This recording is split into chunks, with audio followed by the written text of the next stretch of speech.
Glory Man United അല്ലേ? Well, ഈ സീസണിന്റെ സ്റ്റാർട്ടിങ് തന്നെ ഒരു ഗ്ലോറിയും ഇല്ല, ഒരു തേങ്ങയുമില്ല. ഞാനിപ്പോ കണ്ട ഈ പെർഫോമൻസ്, അതും ലീഗിലെ ഏറ്റവും ഫസ്റ്റ് ഗെയിം ഹോമില് ഒരു ഡയറക്റ്റ് റൈവൽസ് ആയിട്ട്. ഇത് മാൻ സിറ്റിയോ ലിവർപൂളോ ഒന്നും ആയിരുന്നില്ല, ആർസണലായിരുന്നു. അവർ കഴിഞ്ഞ കൺസിക്യൂട്ടീവ് ആയിട്ട് 3 സീസൺ സെക്കൻഡ് ഫിനിഷ് ചെയ്തതൊക്കെ എനിക്കറിയാം. പക്ഷെ മാൻ സിറ്റിയുടെ ലിവർപൂളിന്റെ ലെവലൊന്നും ഇല്ല ഇവർക്ക്, സത്യം പറയാലോ. വലുതൊരു യൂട്യൂബ് ചാനൽ ആയതുകൊണ്ട് ലേശം ഫോർമാലിറ്റീസ് ഉണ്ട്. നിങ്ങൾ ഈ ചാനലിൽ ഫസ്റ്റ് ടൈം ആണെങ്കിൽ സബ്സ്ക്രൈബ് ചെയ്യുക, ലൈക്ക് ചെയ്യുക, ഷെയർ ചെയ്യുക. Back to the game. Good. ഈ വീഡിയോ ഞാൻ 3 സെക്ഷനായിട്ടാണ് ഡിവൈഡ് ചെയ്യണത്: good, bad, final thoughts. And ഈ ഗുഡ് എന്ന് പറയുന്ന സാധനം നിങ്ങൾ നോക്കുവാണെങ്കിൽ അധികം ലെങ്ത് ഉണ്ടാവില്ല. ബാഡും ഫൈനൽ തോട്ട്സും ആയിരിക്കും ലെങ്ത് കൂടുതൽ. വേണമെങ്കിൽ നിങ്ങൾക്ക് അങ്ങോട്ട് സ്കിപ്പ് ചെയ്ത് പോവാം. കാരണം ഇതിലെനിക്ക് പ്രത്യേകിച്ച് പറയാനുള്ളത് വലുതായിട്ടൊന്നും ഇല്ല. ആകെ രണ്ട് പ്ലേയേഴ്സിനെ കുറിച്ചേ ഉള്ളൂ. ഒന്ന് എംബൂയിമയും മറ്റത് മത്തായസ് കൂനിയയും. എന്നെ ഏറ്റവും കൂടുതൽ ഇംപ്രസ് ചെയ്ത കാര്യം എന്താണെന്ന് വെച്ചാൽ രണ്ടുപേരും ഡ്രിബ്ലിംഗ് എബിലിറ്റിയും ബോൾ ക്യാരിങ് എബിലിറ്റിയാണ്. പിന്നെ രണ്ടുപേരും അത്യാവശ്യം ഫിസിക്കലായിട്ട് കളിക്കുന്ന പ്ലേയേഴ്സാണ്. കൂനിയയ്ക്ക് ഒരു നല്ല ചാൻസ് ഉണ്ടായിരുന്നു. അതുപോലെ തന്നെ എംബൂയിമയുടെ മൂവ്മെന്റും പാസിങ്ങും ഡ്രിബ്ലിംഗ് ഒക്കെ ഭയങ്കര സൂപ്പർബാണ്. യുണൈറ്റഡ് ഇങ്ങനെ ബിൽഡ് ചെയ്ത് ഫൈനൽ തേർഡ് വരെ എത്തും. അത് കഴിഞ്ഞാൽ സംഭവിക്കാൻ എനിക്ക് യാതൊരു ഐഡിയ ഇല്ല.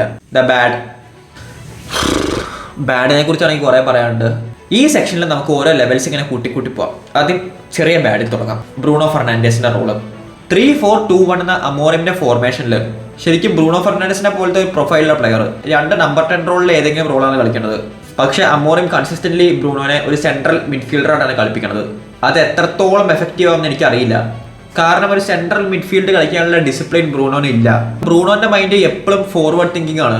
യുണൈറ്റഡിന്റെ അഗെയിൻസ്റ്റ് ഏതെങ്കിലും ടീം കൗണ്ടർ അറ്റാക്ക് ചെയ്യുമ്പോൾ ബ്രൂണോ ഫെർണാണ്ടസ് ഡിഫെൻസീവ്ലി ഹെൽപ്പ് ചെയ്യുമെങ്കിലും പുള്ളി പ്രൈമർലി ഒരു ഡിഫെൻസീവ് പ്ലെയർ അല്ല. ഇനി അടുത്ത ബാഡ്, ഇൻഡിവിജ്വൽ മിസ്റ്റേക്സ്. ഫസ്റ്റ് ഗെയിമിൽ തന്നെ ഒരു ഇൻഡിവിജ്വൽ മിസ്റ്റേക്ക്, അതും ഗോൾ കീപ്പറിന്റെ. ആർസണലിന്റെ ഫ്രീ കിക്കും കോർണേഴ്സും ഭയങ്കര ഡേഞ്ചറസ് ആണെന്ന് ലീഗിലെ എല്ലാ ടീമിനും അറിയാം. എന്നിട്ടും അതിൽ നിന്ന് യുണൈറ്റഡ് കൺസീഡ് ചെയ്തു. അതും കാലിഫ്യൂറി സ്കോർ ചെയ്തേക്കണു. സാക്കയോ റൈസോ ഇനി ഗോയ്ക്രേഷ് ആണെങ്കിൽ ഞാൻ പോട്ടെ എന്ന് വിചാരിച്ചേനെ.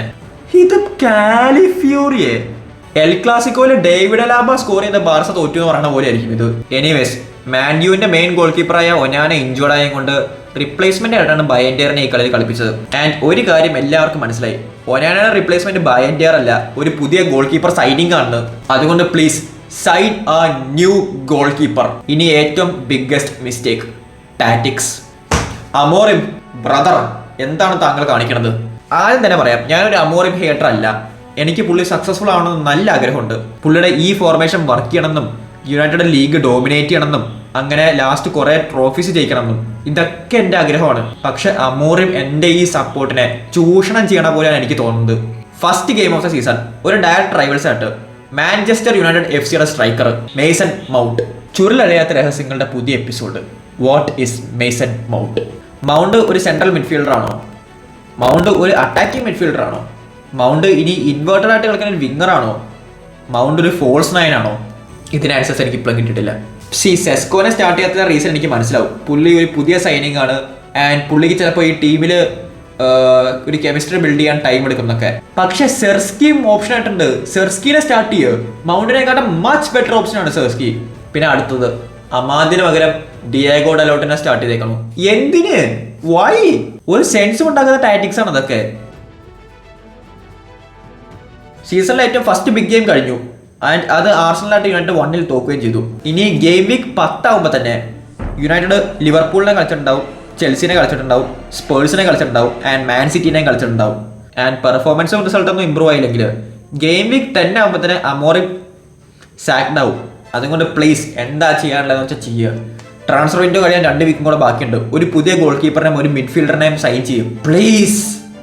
ഗോൾ കീപ്പറായിട്ട് ഡൊണറൂമേനെ സൈൻ ചെയ്യണമെന്നൊന്നും ഞാൻ പറയാനില്ല. ഇൻ കേസ് ഡൊണറൂമേനെ സൈൻ ചെയ്യുകയാണെങ്കിൽ ഗ്രേറ്റ് സൈനിങ്. പക്ഷെ ലേമൻസും ഓപ്ഷൻ ആയിട്ടുണ്ട്. പുള്ളി ആക്ച്വലി ഒരു റിയലിസ്റ്റിക് ടാർഗറ്റ് ആണ്. ഇനി മിഡ്ഫീൽഡേഴ്സ് ബലേബേനെ കിട്ടില്ലെന്ന് ഉറപ്പായി. ഫൈൻ, അടുത്ത ടാർഗറ്റ്സിലേക്ക് മൂവ് ചെയ്യുക. ക്രിസ്റ്റൽ പാലസിൽ നിന്ന് വാട്ടനെയോ അല്ലെങ്കിൽ സ്പോർട്ടിംഗ് ലിസ്ബണിൽ നിന്ന് എനിക്ക് പേര് പ്രൊനൗൺസ് പോലും ചെയ്യാൻ പറ്റാത്ത ആ സെൻട്രൽ മിഡ്ഫീൽഡറിനെയോ സൈൻ ചെയ്യുക.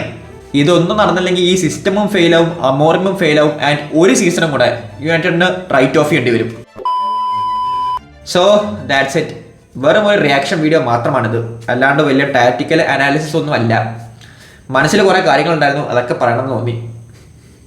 ഈ കളി കണ്ടിട്ട് യുണൈറ്റഡിനെ കുറിച്ച് എന്താ നിങ്ങളുടെ അഭിപ്രായം? അത് കമന്റ് സെക്ഷനിൽ മെൻഷൻ ചെയ്യുക. ആൻഡ് നേരത്തെ പറഞ്ഞ പോലെ നിങ്ങളെ കൊണ്ട് പറ്റുമെങ്കിൽ ലൈക്ക്, ഷെയർ ആൻഡ് സബ്സ്ക്രൈബ്.